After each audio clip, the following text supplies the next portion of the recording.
I discovered a layer of white powder at the bottom of the bowl of soup my son and daughter-in-law had just served me. They were secretly poisoning and manipulating my mind to drive me insane, so they could seize my $5 million fortune and send me to a mental institution forever. But they were wrong. I built this entire house myself, and I'm about to use every wire and hidden camera to fight them. Welcome to Brian's Stories. I share new life stories here every day, and I'd really appreciate it if you hit subscribe and like my video. Drop a comment down below, telling me where you're watching from and what time it is for you right now. I read every single comment, and it helps me to know I'm not alone in this. My name is Arthur Sterling. I'm 78 years old, a retired civil engineer from Connecticut. I built my big mansion with my own hands for my late wife Eleanor and our son Julian. Eleanor died of cancer 20 years ago. Since then, I've lived mostly alone until 6 months ago, when Julian and his wife Vanessa moved in after his business failed. They claimed they were there to care for me, but I knew better.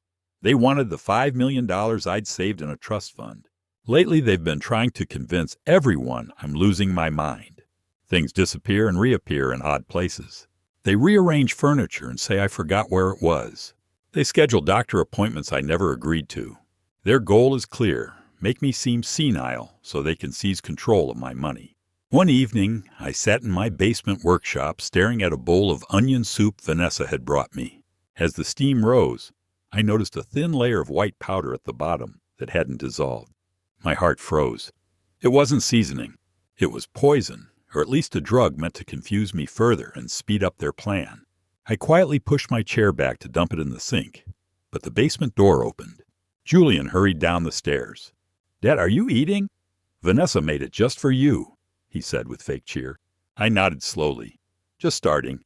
He sat close, too close, stirred the soup himself, and avoided looking at the powder. "Good. Eat up before it cools. We've got that doctor's visit tomorrow for your memory." Upstairs, Vanessa's heels clicked as she listened. Julian leaned in. "We've been talking, Dad. It's time you signed some papers for the trust fund, just to keep it safe, in case things get worse." His eyes weren't on me. They were on the money. I pretended to taste the soup. The bitter edge under the onions confirmed it. "What kind of papers?" I asked calmly. "Nothing major, just protection." When I started to push the bowl away, his hand slammed onto my shoulder, forcing me back down. His grip tightened. "Sit down, Dad," he said quietly. "Eat." He smiled, but it was cold and greedy. Vanessa called down softly. "Everything okay?" "Yeah," Julian replied, never breaking eye contact with me. "Just fine."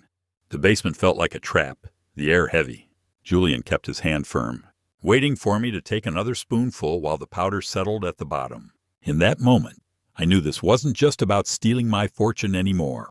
They wanted me gone for good, but they forgot one thing.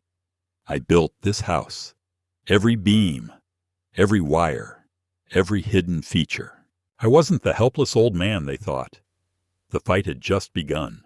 Julian finally let go of my shoulder and walked back upstairs. The door clicked shut. I waited until their voices faded, then grabbed the bowl and poured the soup down the sink. The white powder swirled away with the liquid. I rinsed everything clean and sat at my desk again. This basement is nothing like the rest of the house.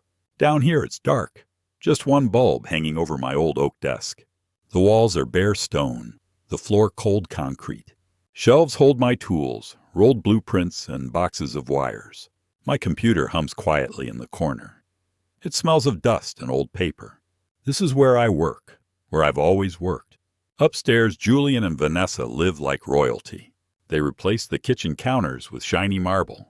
The living room has new leather couches and a huge flat-screen TV. They put in bright chandeliers and painted every wall crisp white. Their friends come over on weekends, loud music, wine glasses clinking, laughter drifting down the vents. The whole main floor looks perfect, expensive, brand new. But down here I'm tucked away like something they want to forget. They moved most of my things out of the upstairs rooms months ago. My bedroom is now a small corner next to the furnace. The big master suite belongs to them. The dining room table where we used to eat as a family is covered with their mail and shopping bags. I needed to think, so I opened the wide bottom drawer where I keep the original blueprints of the mansion. These are the real plans I drew by hand when I built the house. Every wall, every wire, every beam. I pulled out the electrical folder and unrolled the top sheet on my desk. Right away, I saw the changes. Someone had used white correction fluid to cover my original lines. New pencil marks rerouted the wiring. Important conduits I installed for cameras and backup controls were completely erased. Whole sections of the basement circuits were redrawn wrong on purpose. I flipped through the pages quickly. Every single sheet had been altered. My handwritten notes in the margins were gone or changed. Hidden systems that only I know about were wiped out like they never existed. The correction fluid was still slightly sticky. This happened recently, days ago, maybe while I was asleep or eating upstairs. Someone sat right here at my desk and tried to destroy the true record of the house. I looked closer. The new lines didn't even make sense for normal wiring. They avoided the hidden panels I built into the walls. They bypassed the main control box I keep behind the utility closet. Whoever did this wanted any expert looking at these plans to think this is just a regular old house with no special systems. Upstairs, I heard Vanessa's heels cross the floor again. Julian said something low, and she laughed. They were probably planning their next step. Maybe the doctor visit tomorrow. Maybe more papers for me to sign. I rolled the blueprints back up slowly. My hand stayed steady. I built this entire mansion from the ground up. I know every wire path, every switch, every camera lens I hid in the molding decades ago. Those systems are still there, buried in the walls, waiting. But now someone wants to erase the traces of this house's true structure. I locked the drawer containing the tampered blueprints and sat in silence, listening to the footsteps echoing from the floor above. The weight of the truth sank deep into my mind. Julian and Vanessa were trying to erase every trace of this house's true structure. They were living, sleeping, and planning to bury me within the very legacy I had built. Feeling the cold concrete beneath my feet, I began to pace the basement. As an engineer, I know this much. If the foundation is rotten, the castle will collapse. I have seen multi-million-dollar mansions crumble because contractors skimped on rebar. And that is exactly what Julian and Vanessa are doing. They polish the surface of the upper floor with fake smiles, fresh flowers, and mellow wine parties to hide the decay spreading underground. They are pouring poison into the foundation with forged bills, bowls of soup laced with white powder, and stories of my supposed senility. They believe that if they weaken the foundation long enough, the entire trust fund will fall into their hands, and I will vanish in silence. But they have forgotten one thing. I am the one who poured this foundation. I know every beam, every electrical line, and every hidden system deep within the walls. I know exactly how much weight this house can bear, and precisely where the weak points are that will make them pay. I have watched their rot for months, and now I have quietly reinforced my side. I stopped pacing and walked straight to the small mirror hanging beside the furnace, the one with the thin crack running from corner to edge. I stood in front of it under the single bulb, looked directly at my reflection, and asked the question out loud so the basement walls could hear it clearly. Am I the master or the prisoner of the very structure I built? My voice echoed once against the stone and then fell quiet. Upstairs, I heard the front door open, the mailbox lid slam shut, and Vanessa's heels click across the entry hall as she came back inside, carrying something small. Julian called from the living room. Anything new today? And she answered quickly, Yes, 3 more receipts, all ready for next week. Their voices carried down the vent plane as day.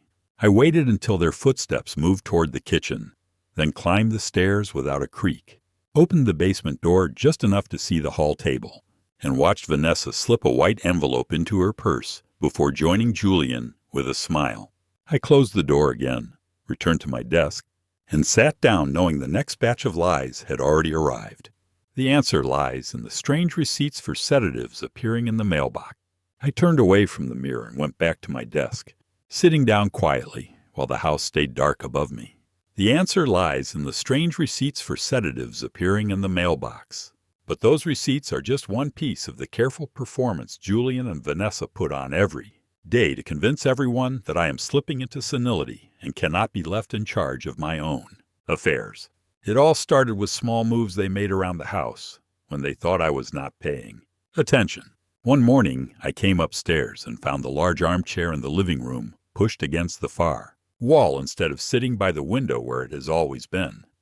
I slid it back to its usual place. An hour later, Vanessa walked in with a vase of flowers, stopped, looked at the chair, and said in a soft, concerned voice, "Arthur, you moved the chair again. We decided last night it looks better over there for the new rug." I told her I had found it against the wall and moved it back. But she smiled gently and answered, "It's okay. You forget these little decisions more often now. Julian and I don't mind fixing things." Julian appeared in the doorway right then, nodded, and said calmly, "Yeah, Dad. Leave it wherever you want. We'll adjust." 3 days later, I reached for my car keys on the small hook by the back door, where they have hung since the day we moved in and found the hook empty. I checked every counter and drawer nearby, but saw nothing. Vanessa came in from the garage carrying a grocery bag, saw me searching, and said immediately, "They're in the pantry on the top shelf. You put them there yesterday when you brought in the canned goods." I opened the pantry, and there they were, sitting next to the soup cans. I knew I had not gone into the pantry, but she stood watching with folded arms and added, "It's happening almost every day now. Maybe we should keep the keys in one place we all agree on." Julian walked in behind her, took the keys without asking, and said, "I'll hold on to them for now. Dad's safer that way." The following week, the heavy coffee table in the center of the living room was turned at an angle, so people had to walk around it. I straightened it. At lunch, Vanessa noticed and said, "Arthur, you turned the table back, even though we moved it for the party lighting. Don't you remember us talking about it?" There had been no talk, but Julian looked up from his phone and said, "It's fine. We can leave it straight if that's what you prefer." My reading glasses disappeared from the basement desk 4 times in 10 days. Each time Vanessa found them in odd places, once inside the washing machine, once in the fruit bowl on the kitchen island, once under the cushion of the sofa upstairs, once in the mailbox itself. Every time she brought them to me with the same worried expression and said, "Here they are again. You must have carried them upstairs and left them there." Julian always appeared nearby and added quietly, "We should get you a chain for them, Dad, or keep spares down in the basement." The television remote vanished twice. The first time it turned up in the refrigerator vegetable drawer. Vanessa held it up and said, "Second time this month. Maybe we need to label things better." The second time it was inside my winter boots by the door. She handed it over, saying, "See the pattern? We really have to talk to the doctor soon." Julian stood nodding both times. They moved the kitchen clock from the wall above the stove to the opposite side. When I put it back, Vanessa said at dinner, "Arthur, you keep insisting it goes there, but it's been on the left for weeks now." They shifted the hallway runner rug sideways so it bunched up. When I fixed it, Julian said, "Dad, you straightened it again. We rolled it that way on purpose for the vacuum. Small changes, constant changes, every single day, always followed by the same gentle words about how I was forgetting more and more." I stopped correcting them. I just nodded and thanked them, letting them think the act was working perfectly. One night after they thought I had gone to bed early, I came up quietly for a glass of water and stopped in the dark hallway outside the kitchen. Vanessa was standing at the island with the landline phone to her ear, speaking in a low, urgent whisper that carried clearly in the quiet house. "Yes, doctor, the episodes are getting worse. He moves furniture and denies it, hides keys and remotes in the fridge, leaves glasses in strange places every day." Exactly. The memory loss is obvious now. "I think we're ready for the full evaluation next week." "Yes. Permanent placement, a nice facility where he can't leave, a trip with no return date." I stood frozen in the shadows, listening to every word. I slipped back down to the basement without a sound and sat at my computer, opening the recording software that had captured every word of Vanessa's call. She doesn't know that the phone is currently connected to my local network, and now I had the psychiatrist's name, the date they planned for the evaluation, and the exact phrase about a trip with no return date saved as an audio file in a hidden folder. The days after that call passed with the same routine gaslighting, but the air in the house felt thicker, like they were rushing to the finish line. Vanessa moved the salt shaker from the dining table to the counter every morning, then acted surprised when I put it back. Julian hid the newspaper in the oven once and waited for me to find it there. They smiled more, talked softer, but their eyes were always watching to see if I was cracking. Then came the evening they chose for the big push. Vanessa had made roast chicken, mashed potatoes, and green beans, the kind of meal she only cooked when she wanted everything to feel normal and caring. We sat at the long dining table under the new chandelier they installed last month. The plates were cleared, coffee poured, and Julian folded his hands in front of him like he was about to close a business deal. He slid a thick folder across the table toward me, the paper crisp and white, a pen placed neatly on top. "Dad, we need to talk about some paperwork tonight," he said in that calm, reasonable voice he practiced. "It's just a property authorization form, nothing major. It lets Vanessa and me handle the trust fund and the house bills if your dementia keeps getting worse. The doctor says it's smart to plan ahead." Vanessa leaned forward with her gentle smile and added, "It's only for protection, Arthur. You've been forgetting so much lately, the keys, the furniture, even where you put your glasses. We don't want anyone taking advantage of you." I looked at the form. It was 10 pages long, full of legal language that gave them power of attorney over everything. Bank accounts, investments, the mansion, the trust fund. My name was already typed in every blank space. All it needed was my signature at the bottom of each page. I picked up the pen slowly and flipped through the pages without signing. "This looks like more than just paying bills," I said quietly. "This gives you full control." Julian's smile tightened. "It's standard, Dad. The lawyer drew it up. You've been confused a lot. Remember the remote in the freezer last week? We're just looking out for you." Vanessa reached over and patted my hand. "Sign it tonight and we can all relax. No more worrying." I set the pen down. "I want to read it carefully first. Maybe take it to my own lawyer tomorrow." Julian's face changed in an instant. The smile vanished. He leaned across the table and pushed the pen back into my hand. "No, Dad. We're doing this now. The doctor's coming next week. Everything has to be in place." I tried to pull my hand away, but he grabbed my wrist hard, fingers digging into the thin skin and bone. "Sign it," he said, voice low and sharp. "You're not thinking straight anymore. This is for your own good." Vanessa stayed quiet, watching with wide eyes, but she didn't tell him to stop. I felt the pressure build as he squeezed tighter, forcing my hand toward the paper. The pen touched the first line, but I resisted, keeping the tip from making a mark. "Let go, Julian," I said evenly. He squeezed harder, twisting slightly, his face red now. "Just sign the damn paper." Pain shot up my arm, sharp and sudden. The skin on my wrist tore under his grip, and a streak of bright red blood appeared on the white paper when Julian accidentally squeezed my wrist too hard to coerce me. The blood spread slowly across the signature line, bright against the clean page. Julian let go fast, staring at the red mark like he hadn't expected it. Vanessa gasped and grabbed a napkin, dabbing at my wrist, saying, "Oh, Arthur, look what happened."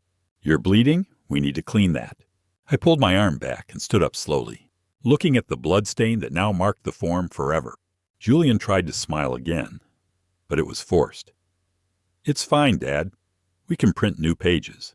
Just sit down and—" I looked straight at him, then at Vanessa, and felt something shift inside me, cold and final. That drop of blood is the official declaration of war, and it sits there on the white paper like a signature of its own, while Julian stares at it, his face pale, and Vanessa dabs at my wrist with the napkin, muttering apologies that sound empty. I sit back down slowly at the dining table, the chair scraping against the hardwood floor, and pick up the pen again. The blood has dried into a small dark streak across the bottom of the first page. Julian slides the folder closer, his hand steady now, and says in a low voice, "It's just a little cut, Dad. We can clean it up later. Just sign the rest so we can all go to bed." Vanessa nods quickly and adds, "Yes, Arthur, it's for your protection. You don't want to lose everything because of a few memory slips." I held the pen, watching Julian's jaw clench with greed and Vanessa nervously twisting the paper in her lap. They leaned forward, their breath shallow and rapid, waiting for the signature that would decide the rest of their lives. The weight of the moment enveloped me. I could push the file away and expose everything right now, from the poisoned soup and forged bills to the conspiracy with the psychiatrist. expelling them both with the evidence from the hidden cameras throughout the house.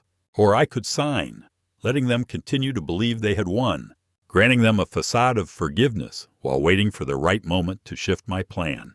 Amidst the suffocating silence, I looked directly at those two faces trembling with ambition and lowered the nib of the pen to the paper. The pen hovers above the second page. Julian's hand twitches like he wants to grab my wrist again, but he stops himself. Vanessa whispers, "Please, Arthur, just sign it. We love you." I look at them one more time, my son and his wife, the people I raised and welcomed into this home, and make my choice. I press the pen to the paper and start signing my name at the bottom of each page, slow and deliberate, the way I always do. Page after page, the ink flows in my usual steady script, the loops and lines exactly as they have been for decades. On the last page, I pause for a second, then add the final stroke.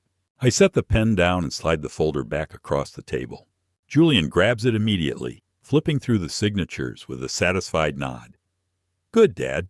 That's all we needed." He stands up, tucking the folder under his arm, and says, "We'll file this tomorrow. You can rest now." Vanessa smiles wider, relieved, and says, "Thank you, Arthur. This is the right thing." I sit quietly while they clear the table and head upstairs. Their footsteps light and victorious. They think it is done. They think they have won. But I sign my name.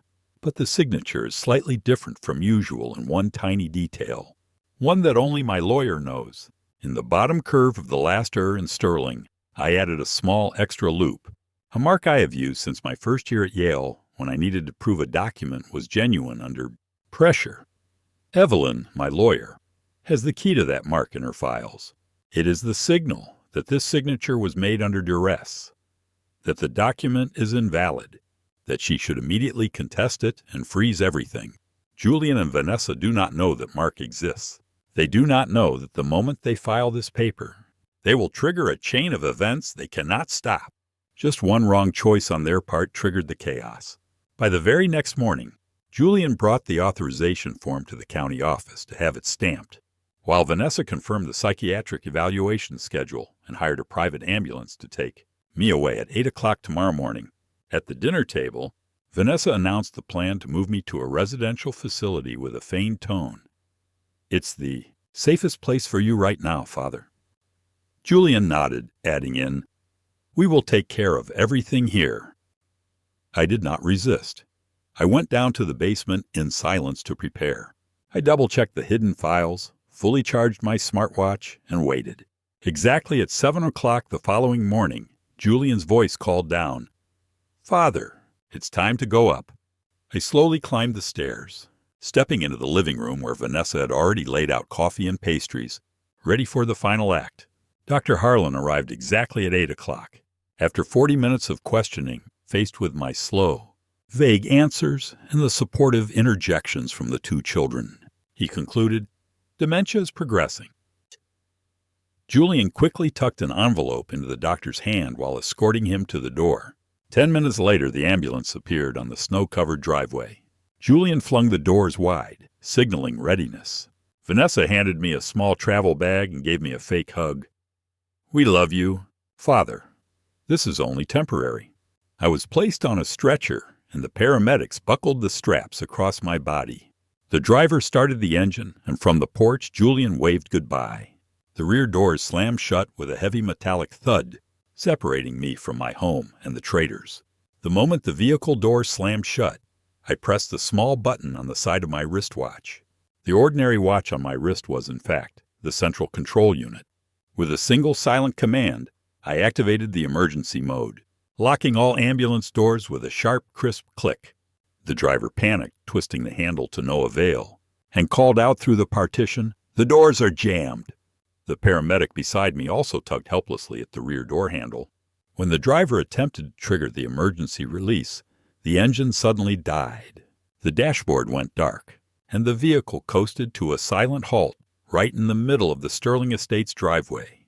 Every attempt to communicate via radio failed, as the command from my watch had intercepted all signals within the house's network range. In the cramped, quiet space of the ambulance, the two medical staff began to look at each other in confusion. I slowly sat up on the stretcher, unbuckled the safety straps, and looked them straight in the eye. Outside, Julian and Vanessa walked down from the porch, Julian calling out, "What's the holdup?" The driver rolled down his window by hand since the power was out and shouted, "Back! Everything's dead. Doors won't open. Engine won't start." Vanessa looked worried, arms wrapped tight against the cold, and said, "Is Arthur all right in there?" I sat still on the stretcher, watching through the small rear window as Julian tried the external handle, pulling hard but getting no movement. The paramedic beside me started banging on the partition, saying to the driver, "Try the manual release under the seat." The driver reached down and yanked a lever, but the doors remained locked because I had wired the manual releases to the same electromagnetic system that answered only to my command. Julian kicked the side of the ambulance once and yelled, "Open the damn doors! My father's inside!" The driver yelled back, "We can't, it's jammed shut." Vanessa pulled out her phone to call for help, but she shook it and said, "No signal. Why is there no signal?"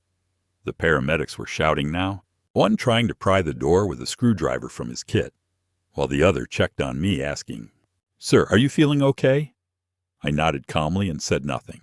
The ambulance sat motionless in the snow, doors sealed, power cut, while Julian paced around it, pounding on the panels, and Vanessa stood frozen, phone useless in her hand. The ambulance doors suddenly deadlocked from the outside, not by a doctor, but by a command from the smart home system. Inside the mansion, a truth more sinister than greed begins to surface through the hidden cameras. And while the ambulance remains stuck in the driveway, with the paramedics shouting for help and Julian kicking the doors in frustration, the house system I activated from my wristwatch starts playing back recordings on every screen inside the mansion. Julian and Vanessa run back into the living room, faces red from the cold, and Julian yells, "We need tools, something to break the ambulance open." Vanessa grabs the landline again and dials emergency services, saying quickly into the phone, "Send police and a tow truck to Sterling Mansion. Our ambulance is malfunctioning and my father-in-law is trapped inside." The operator promises help is on the way, but Julian snatches the phone and slams it down, saying, "That'll take too long. Dad's in there." The large living room TV turns on by itself with a loud click. Vanessa jumps and says, "What was that?" Julian grabs the remote and presses buttons, but the screen stays lit, showing a clear video of the ambulance from the front porch camera. Julian pounding on the door, Vanessa waving her arms. Julian stares and says, "How is this playing?" No one turned it on.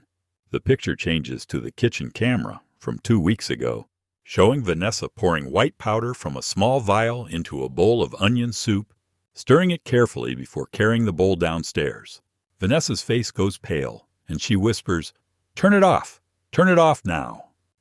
Julian smashes the power button harder, but the TV switches to another feed. The hallway camera catching Julian planting car keys in the freezer, then closing the door with a smile. Next comes audio over the ceiling speakers. My own recording of Vanessa on the phone, whispering to the psychiatrist, "We need a trip with no return date for him." Julian's recorded voice follows. From the night he forced the papers, "Sign it, or we'll make sure you never leave on your own." The clips loop, loud and clear, filling every room. Vanessa covers her ears and screams, "Make it stop!" Julian runs to the breaker box in the hall, flips the main switch, but the screens stay on because the backup system I built kicks in automatically. He runs back and says, "The power's out, but it's still running."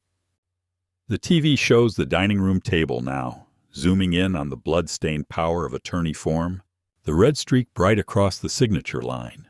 Then it displays the Forge Pharmacy receipts spilling from Vanessa's purse onto the kitchen counter, each one dated and signed in my name. Julian grabs a lamp and throws it at the TV, shattering the screen. But the bedroom TV upstairs turns on with the same feeds, and the kitchen monitor does too. Vanessa sinks to the floor crying, He knew everything." Julian pulls her up and says, "We have to get out now." They rush to the front door, but the smart lock beeps and stays sealed. Julian yanks the handle hard, saying, "It's locked from inside." They try the side door to the garage, locked. The back patio door, locked. Every window they reach is sealed by automatic shutters that drop down with a mechanical whine. The speakers play one more clip, my calm voice from a test recording months ago. All systems active. Evidence secured. Julian punches the wall and yells, "Dad did this. He trapped us." Outside, the paramedics are still shouting through the ambulance walls, and sirens finally sound in the distance as police approach. Julian and Vanessa stand in the living room surrounded by playing screens, the evidence of their plan repeating over and over. Far from the chaos, on a quiet coastal road 2 hours away, Evelyn, my secret lawyer, pulls her car up to the small cottage I rented years ago under a trust name. She steps out into the salty wind, keys in hand, and enters the empty living room that smells of sea air and old wood. She goes straight to the bookshelf in the corner, pulls out 3 thick technical books on structural engineering, and opens the false bottoms I built into each cover. Inside the first book are 2 external hard drives wrapped in plastic, labeled with dates going back 30 years, financial records, property deeds, trust documents, everything needed to prove the money is mine alone. She tucks them into her briefcase carefully. The second book holds backup drives with all the mansion surveillance footage, time-stamped and encrypted. She opens the third book last, a heavy volume on bridge design from my college days, and flips to the hollowed-out section in the back cover. A yellowed envelope slides out, sealed with old tape. Evelyn opens it carefully and pulls out a single document, an original birth certificate for Julian Sterling, dated the year he was born. She reads the line for father slowly, her eyes widening. The name listed is not Arthur Sterling. Evelyn stares at the paper for a long moment, the ocean waves crashing outside the cottage window.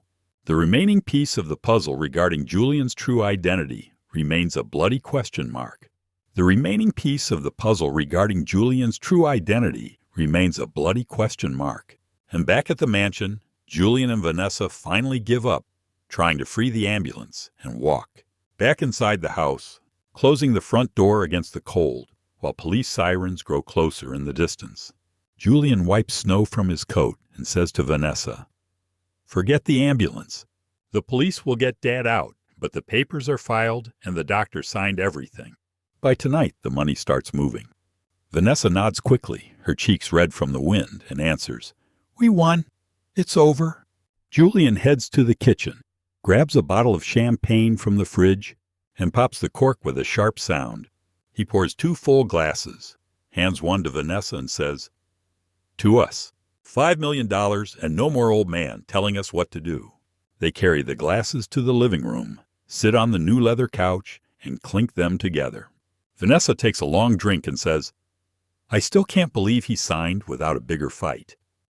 Julian laughs softly and replies, "All those months moving his keys and furniture worked. He thought he was going crazy." Vanessa smiles and adds, "And the soup with the powder every week sealed it. He never suspected a thing." They drink again, leaning back relaxed for the first time in months. Julian sets his glass on the coffee table and says, "Tomorrow we change the locks. Sell the extra cars, start spending." Vanessa reaches for the bottle to refill their glasses, but the chandelier lights flicker once. She looks up and says, "That's odd." Julian shrugs and answers, "Old wiring, probably, ignore it." The lights flicker again, longer this time, dimming low, then brightening in a slow, steady rhythm like a heartbeat. The hallway lights join in, then the kitchen overheads. Every bulb in the house starts pulsing together, dim, bright, dim, bright, getting stronger. Vanessa stands up and says, "Julian, this isn't the storm." Julian walks to the wall switch and flips it several times, but the pulsing continues exactly the same. The large living room TV clicks on by itself, the screen glowing blue. Julian grabs the remote and presses power repeatedly, saying, "Come on, turn off." Vanessa tries unplugging it from the wall, but the cord won't pull free. The outlet cover is locked tight.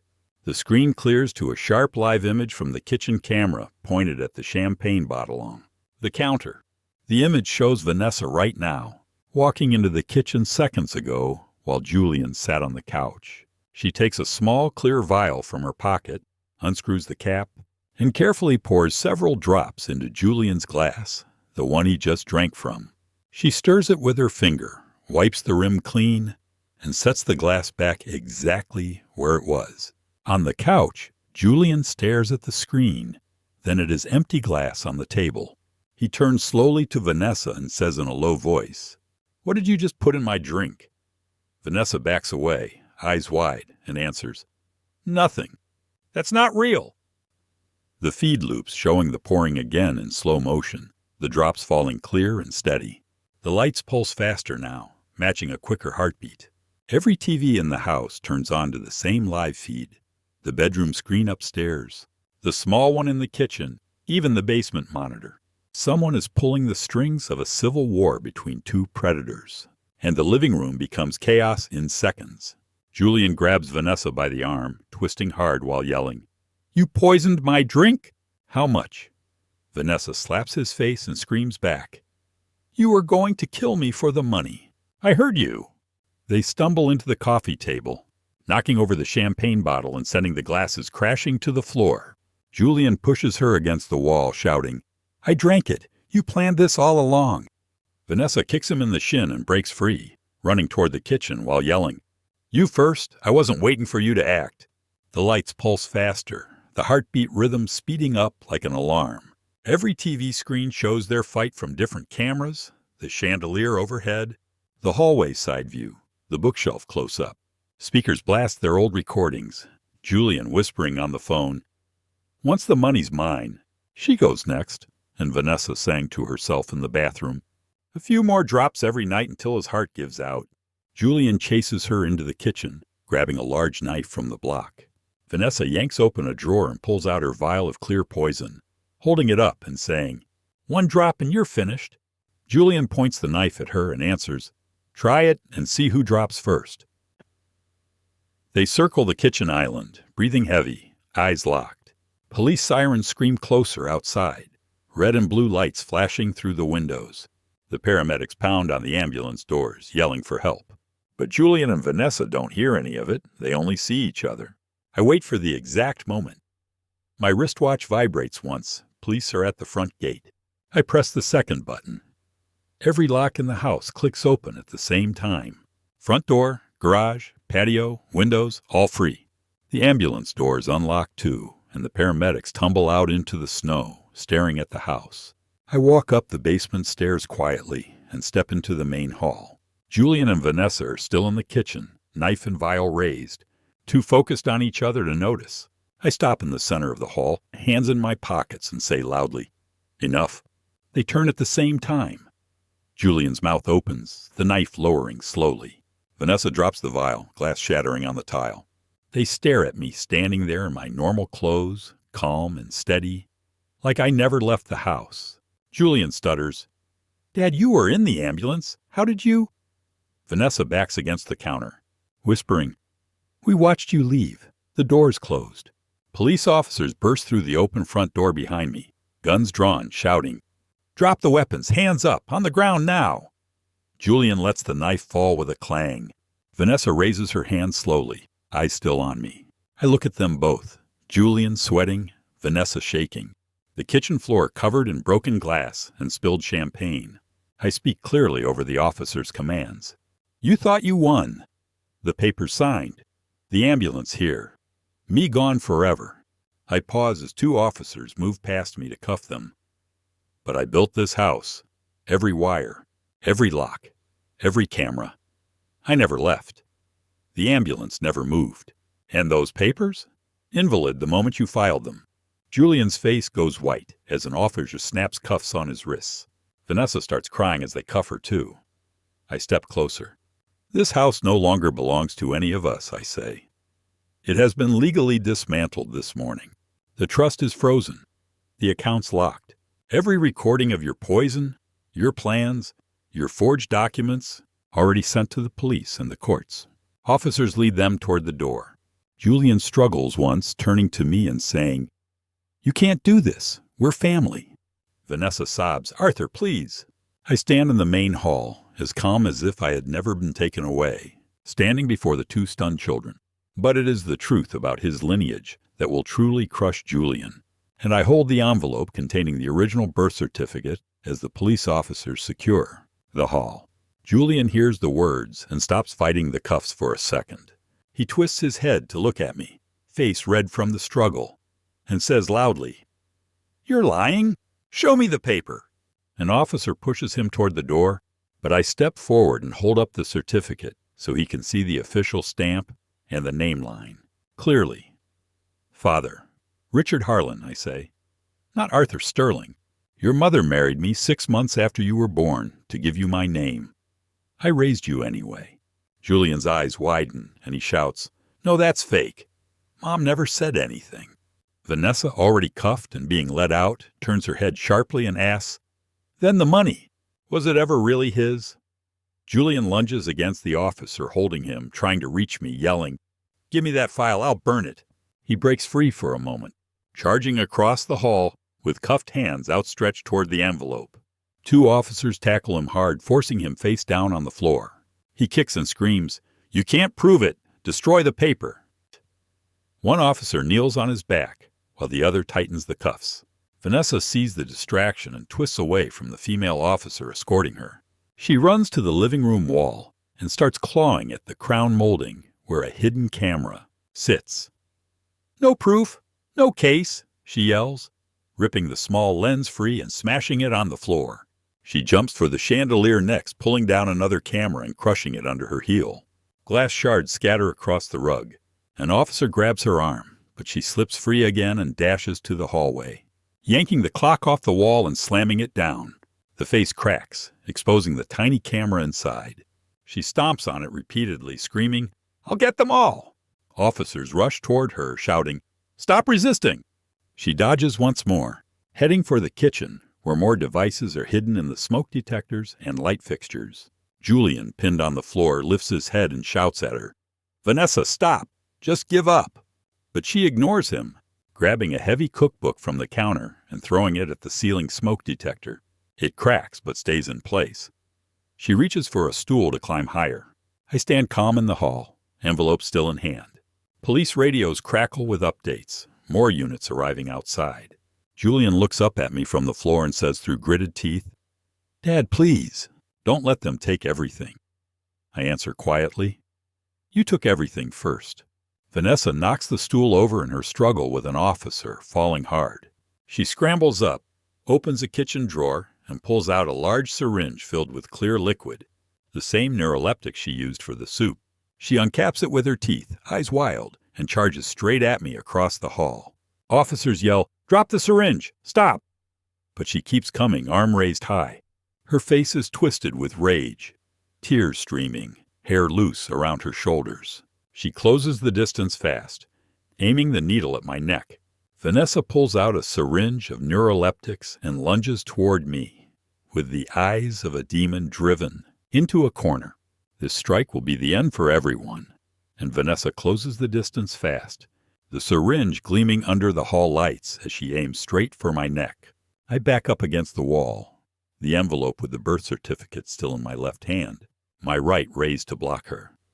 The officers are 2 steps behind, shouting, "Drop it and stop!" But she is too fast, driven by pure desperation.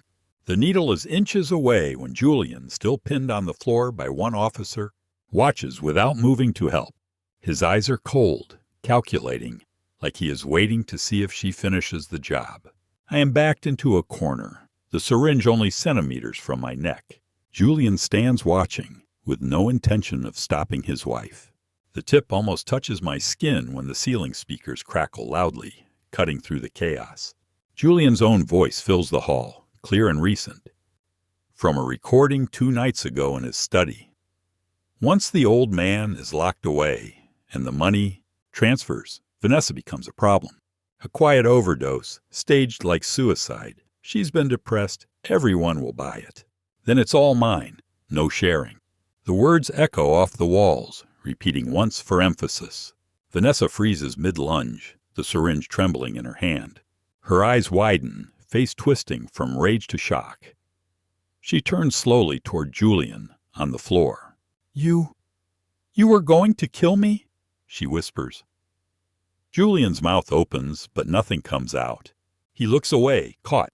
Vanessa pulls the syringe back from my neck and spins toward him. "All this time you planned to get rid of me after?" she screams. The officers move in, one grabbing her arm, but she jerks free again, stepping closer to Julian. I poisoned your drinks to protect myself from you.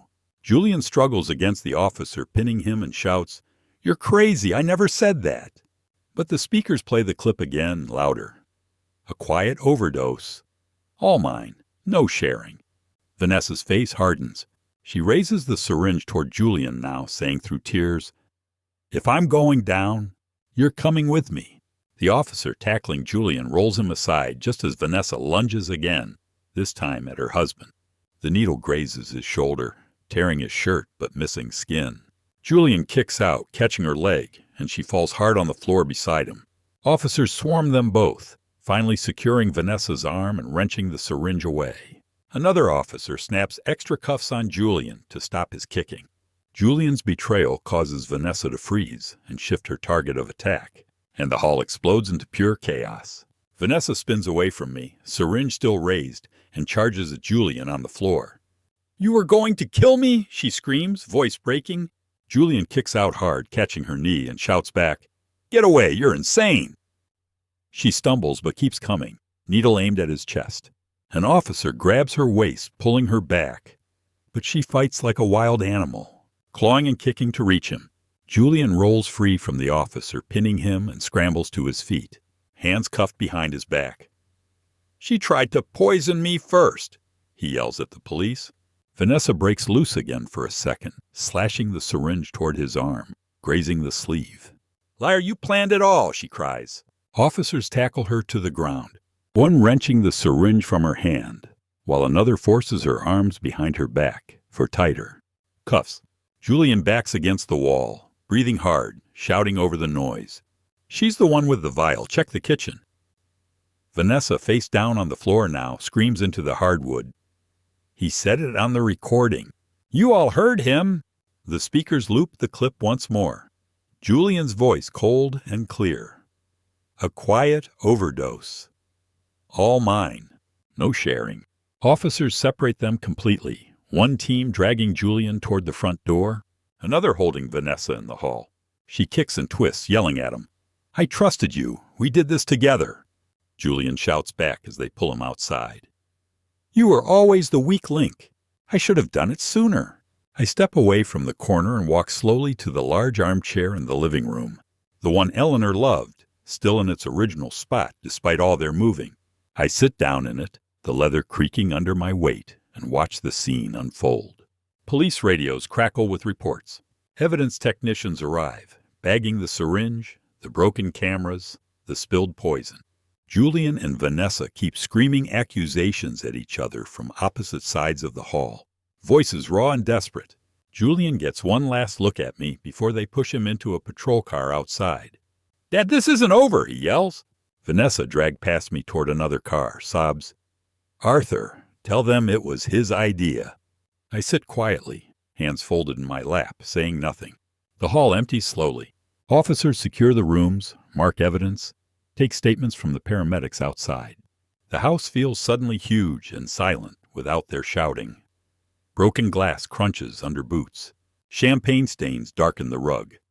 The chandelier lights flicker once more, then steady. I sit there alone in the chair, watching the two people I once loved tear each other apart in disgrace. Julian cursing Vanessa as they load him into the car. Vanessa crying his name, then spitting it like poison. Everything I built for them, education, home, security, reduced to this moment of hate and handcuffs.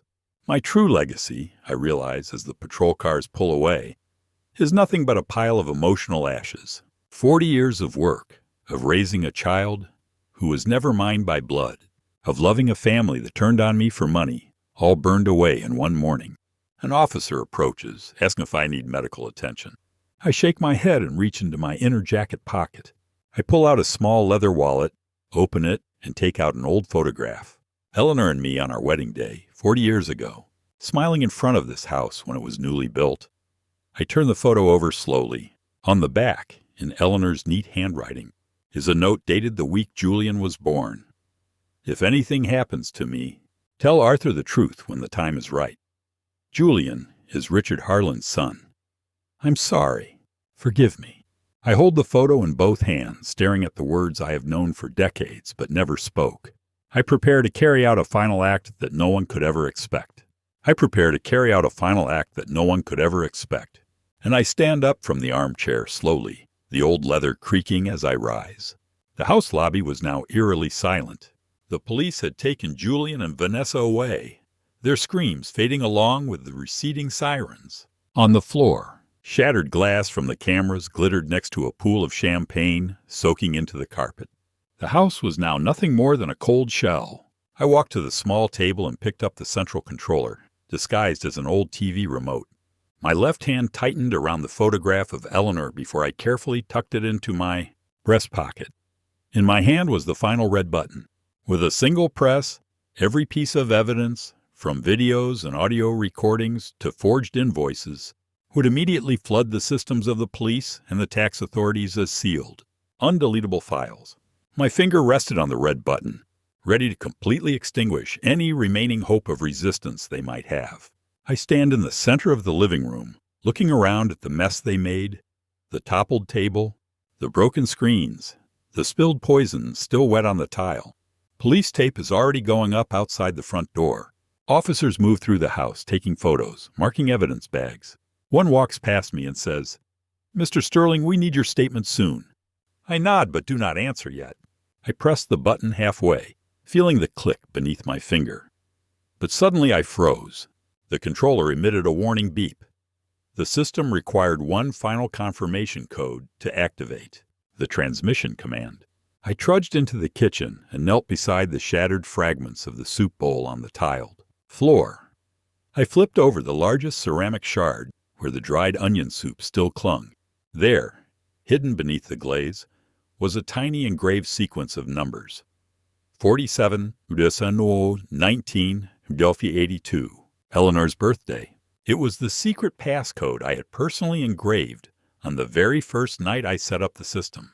I stood up and entered the code into the controller. The device vibrated, and the light turned emerald green. I pressed it with finality. A soft chime sounded, accompanied by the notification, "Transmission complete, irrevocable." Every piece of evidence, the poisoned soup, the forged signatures, and the recordings of Julian and Vanessa's murder plot had officially left the house, flooding directly into the servers of the police and tax authorities. Every loophole they could have used to deny their crimes was now completely sealed. I walk back to the living room and sit in the armchair again, controller in my lap. An officer approaches with a notepad and says, "Sir, we're ready for your statement whenever you are." I look at him calmly and answer, "Give me 1 minute." Outside, more cars arrive. Lights flash across the windows. The mansion is surrounded now, cordoned off with yellow tape. Neighbors stand in their yards watching, phones raised to record. I take the photo of Eleanor from my pocket one last time, kiss the image of her smile, and place it on the side table. Then I stand up again, ready to tell the police everything.